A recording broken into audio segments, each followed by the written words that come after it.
So who is Alicia Garza? Alicia Garza is a co-founder of Black Lives Matter.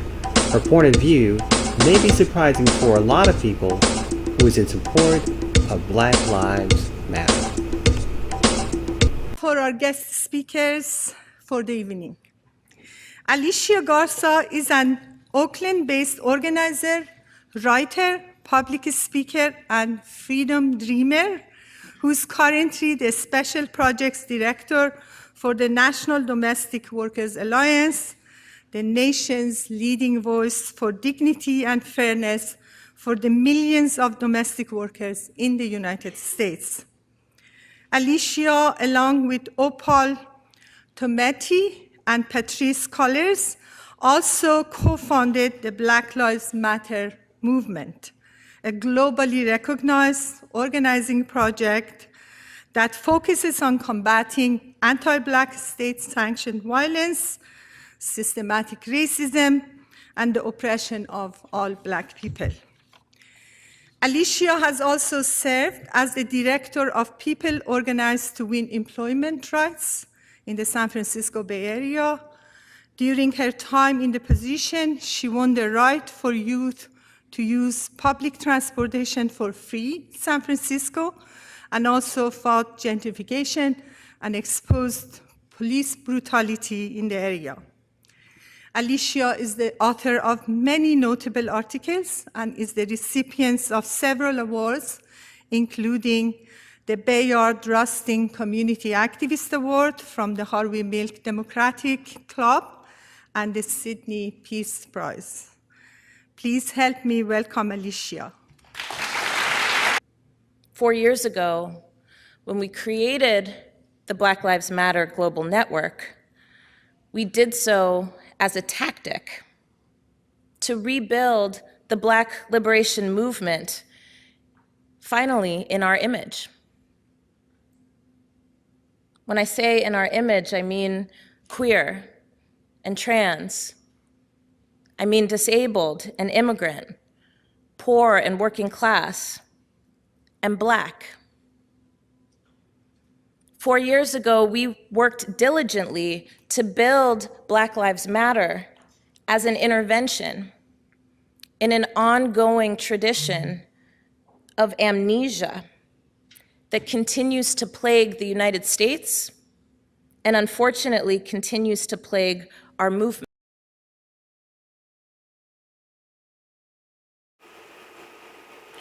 All right, so from the presenter, we heard that Black Lives Matter has a global presence, and they do.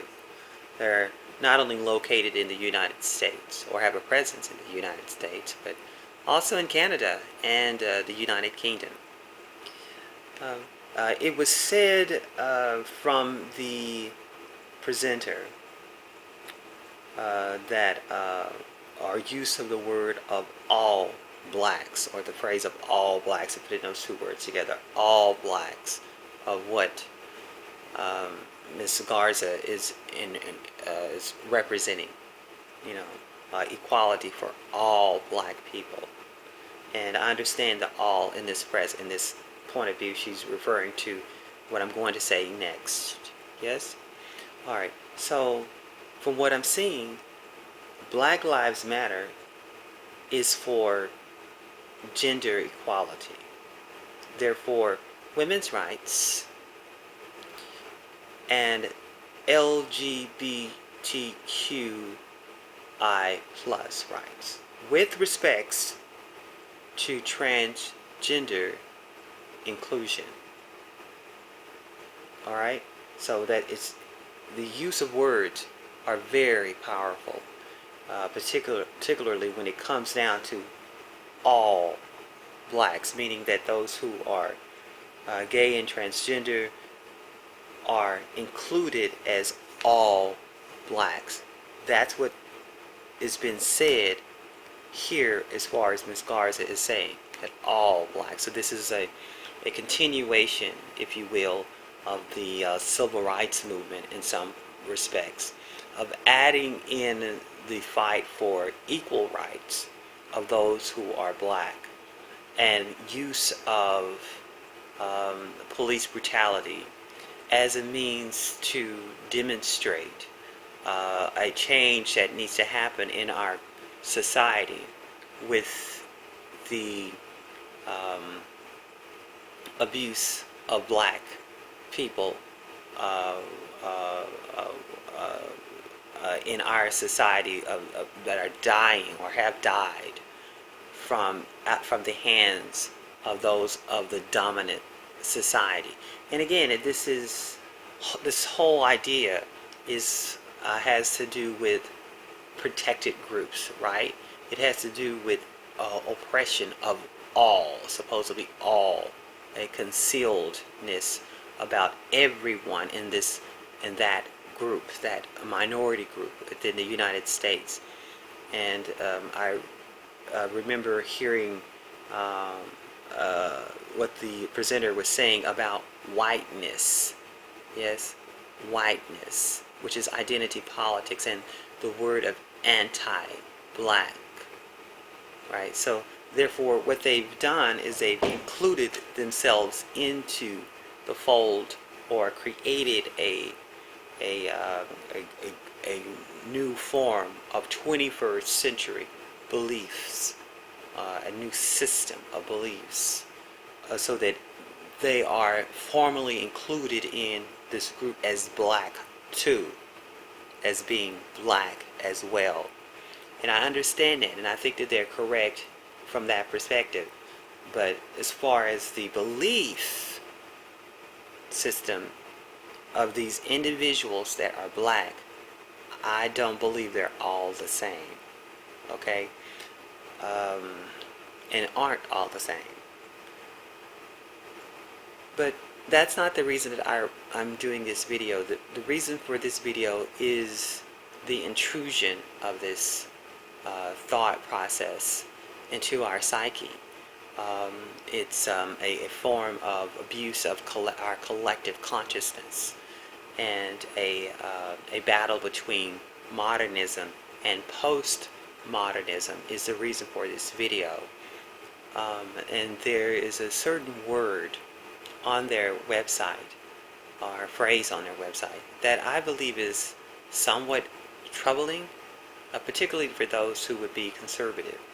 And not to say that this should signal to those who are conservative or black conservatives, but it's alarming also to those who may be Christian too, because of the word of sustainable transformation, and which is in connection to another outside group that gather in New York, talking about issues that face different countries around the world, that they meet there, New York, for the United Nations. But the unwritten law that is influencing laws here in the United States presents a problem, and particularly with this movement of new laws being formed and new ideas being formed of policing, and how policing is supposedly is to change for sake of this one group, this one particular group of minorities, of black people in the United States. And there's some truth to what they're saying, but it's not all complete truth. But the word sustainable transformation is also part of, like I said, it's a part of United Nations. But there's also another organization that needs to be presented here, so that we all can have a better understanding of what they're attempting to do. You know, we need to have a better understanding of what it is of Black Lives Matter really mean, instead of this blanket understanding that perhaps it's something that's happening for all black people, and this is going to present something new for black people in this way. But I don't believe that's what's going on. I think that there is a transformational point of view. So let's take a look at another video, and so you can have a better understanding of what Black Lives Matter really is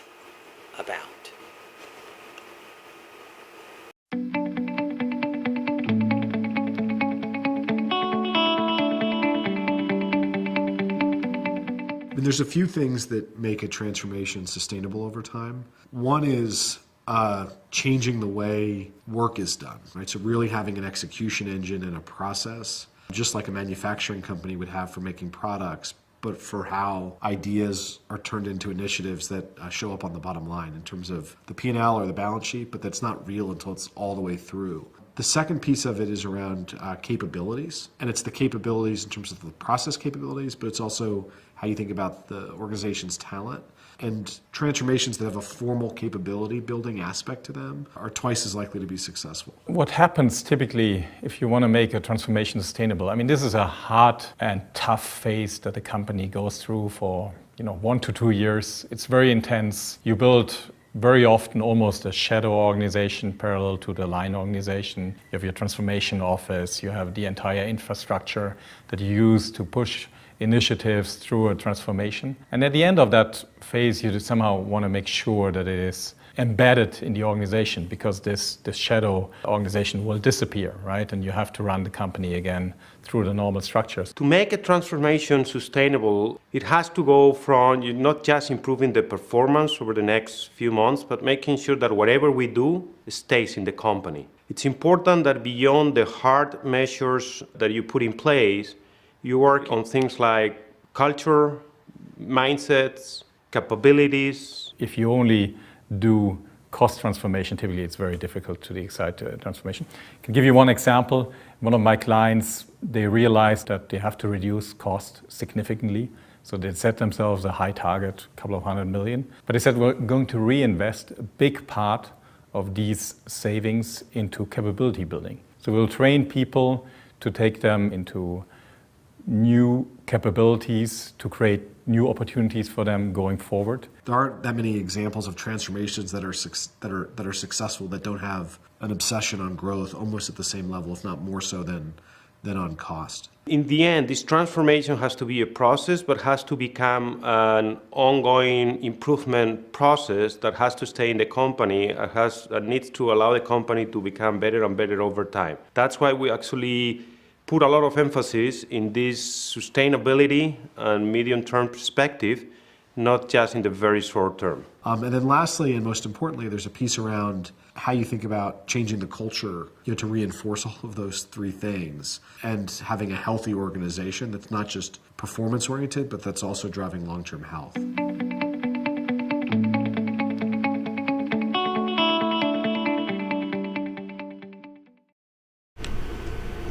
Now, we have a better understanding of what the culture of Black Lives Matter is about as far as the organizational structure. And what we are seeing is its intrinsic values along with its extrinsic influence of culture. For the purposes of changing culture internally and possibly externally. And that's why I mentioned intrinsic and extrinsic. But that's not the reason for this video. Again, this video is for purposes of collective consciousness. It's how it is, their movement is influencing all Americans. There again is that use of that word, A-L-L, all Americans. And so they haven't really mentioned their intent other than certain presentations in other places on gender equality, women's rights, and LGBTQ plus rights, and with this blanket understanding of inclusion as Black people as well, or too. And they're right, they are a part of the Black community. But that's not really the issue here. It's the issue that I'm seeing is influence. And from some outside group of influence that's still going to affect the black community in a way that describes gender and equality. These outside influences, and I didn't want to really include this group in this video, but I think that I kind of have to, and the reason that I have to is because of our consciousness, our subconsciousness,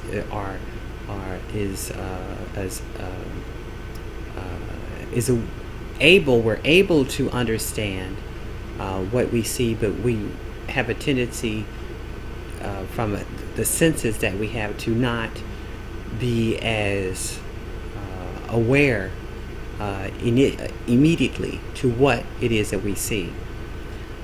There's now rap artists that are wearing dresses, right?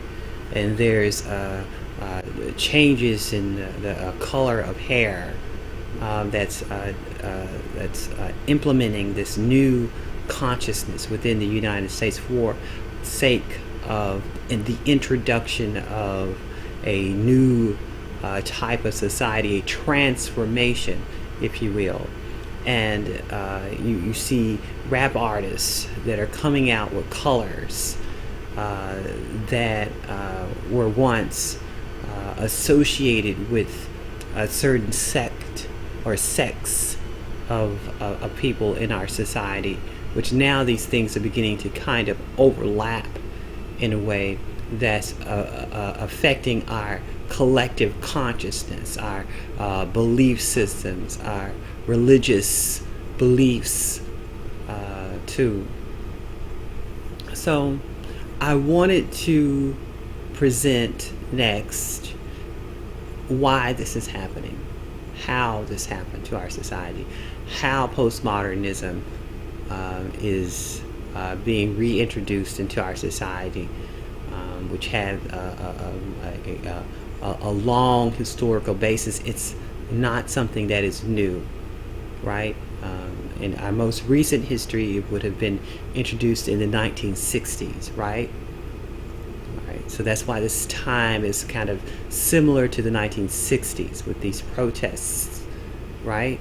All right, so, but this introduction of newness, supposedly, well, for sure, is due to the Title IX transgender inclusion for sake of including individuals for gender identity that is now involved through K through 12 and in higher education.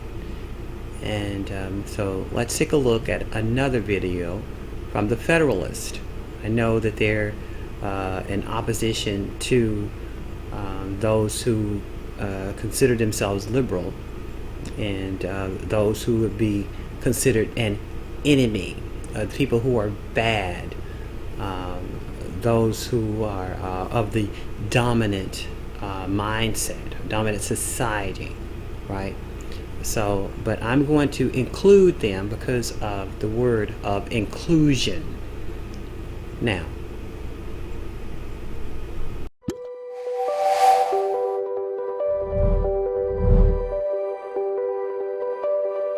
the Department of Justice and Education issued guidance on Title IX of the Education Amendments Act of 1972.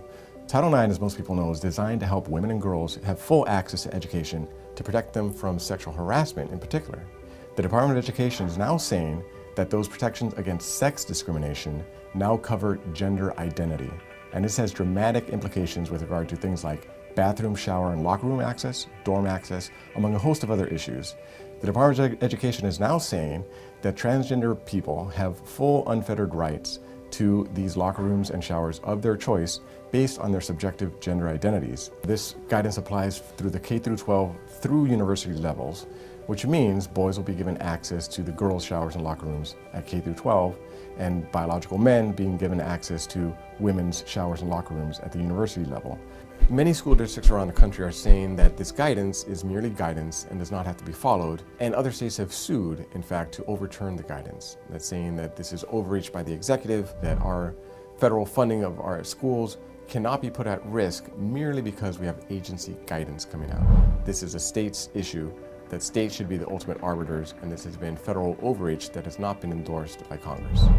Now, transgender students must have their rights protected, their safety protected, their privacy protected, and they have been accommodated with separate facilities.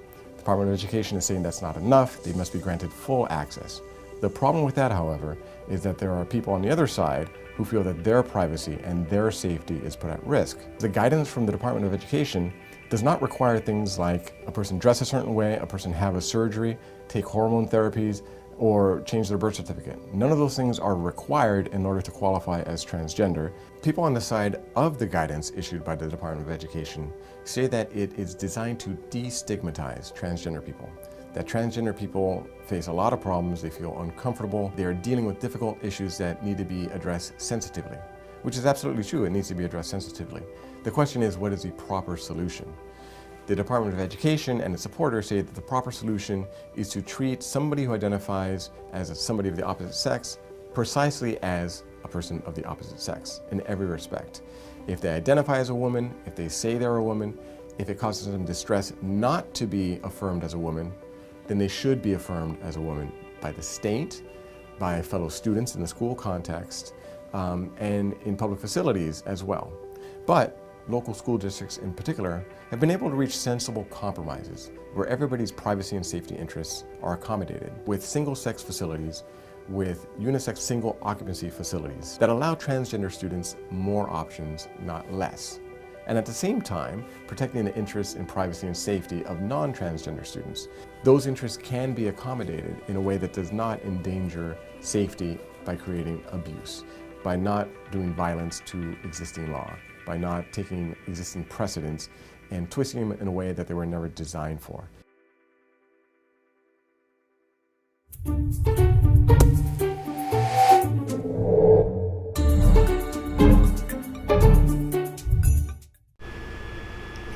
This movement is not solely about Black Lives Matter, but inclusion of gender. It's a form of protection of rights of a protected group with identity politics. It's not necessarily with regards to what the Federalists were talking about now. Now it's something totally different, right? It's as far as trans rights. But it's a collective approach, a new collective approach, consciousness and influences, outside influences, really outside of the Black community that has come in as an intrusion, yes, to change thought, maybe with symbols, maybe with music, and maybe with influence by use of the media, and the collective consciousness is supposed to change. But they've gone a step further, right, with sustainable transformation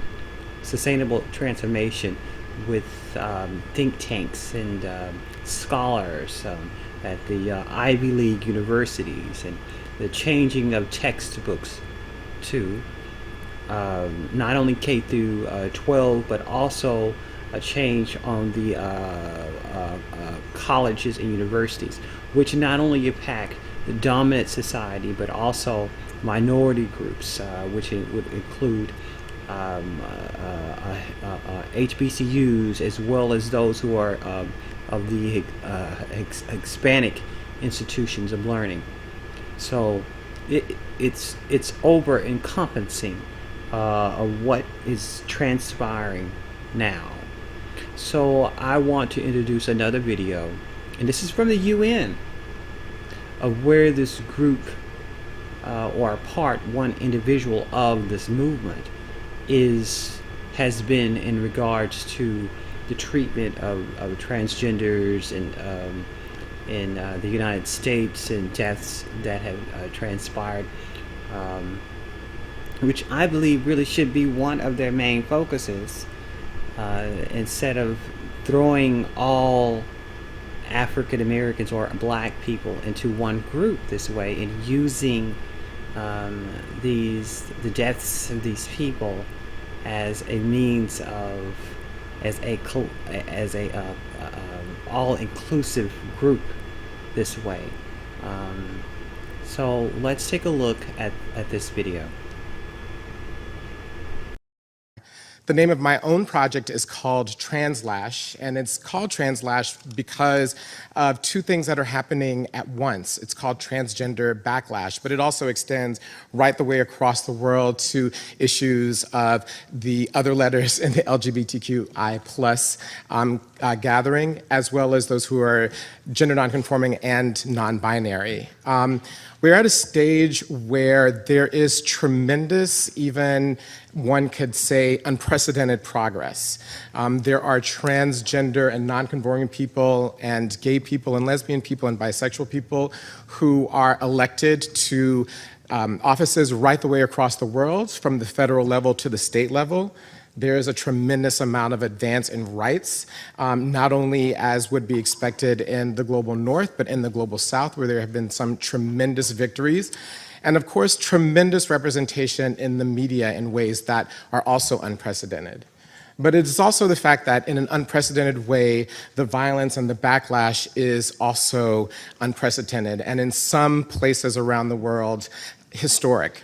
And that violence doesn't have a locale in terms of geography. There are places both in the global north and the global south that we could look at and see where there is also backsliding and a tremendous violation of human rights.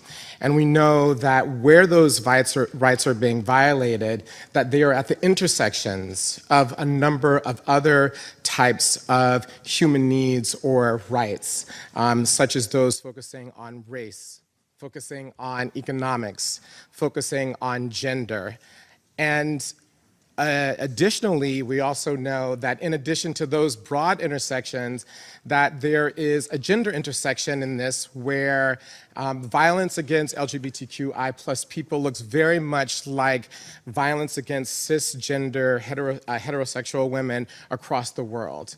So in this meeting, there is a lot of ground to cover to talk about the tremendous progress that has been made, but also the tremendous amount of need to do more to make sure that the rights of everyone are guaranteed, and that not only the United Nations, but the entire role of humanity as a whole lives up to the promise of valuing the humanity of everyone with dignity, respect, and a way that recognizes the fundamental value of everyone.